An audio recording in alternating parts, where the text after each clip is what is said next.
8 मार्च तक दिल्ली की बहनों के खाते में 2,500 रुपया पहुंचना शुरू हो जाएगा।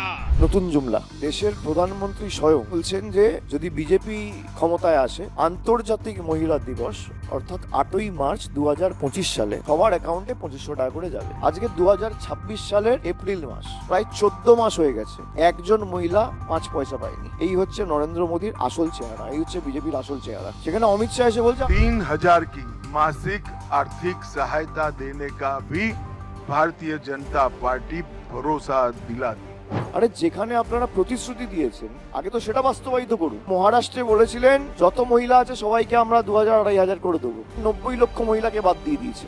আমাদের সরকার একমাত্র যে বাংলার 2,42 লক্ষ মহিলাকে পরিবারে একজন থাকলে একজন, 5 জন থাকলে 5 জন, 10 জন থাকলে 10 জন, কোনো এলিজিবিলিটি ক্রাইটেরিয়া ছাড়া সরাসরি মাসের 3 তারিখ 4 তারিখের মধ্যে তাদের ব্যাংক অ্যাকাউন্টে সাধারণ হলে মাসে 1500 আর তপশিলি জনজাতি হলে মাসে 1700 টাকা দিচ্ছে। আপনি একটা রাজ্যে করে দেখান, আমাদের চ্যালেঞ্জ। বিজেপির প্রতিশ্রুতিপত্র হচ্ছে চিটফান্ডের প্রতিশ্রুতিপত্র, 1 লাখ টাকা লাগান 5 লাখ টাকা পাবেন, আপনাকেই সর্বশান্ত করে কেটে পড়বে। এই হচ্ছে মোদির গ্যারেন্টি।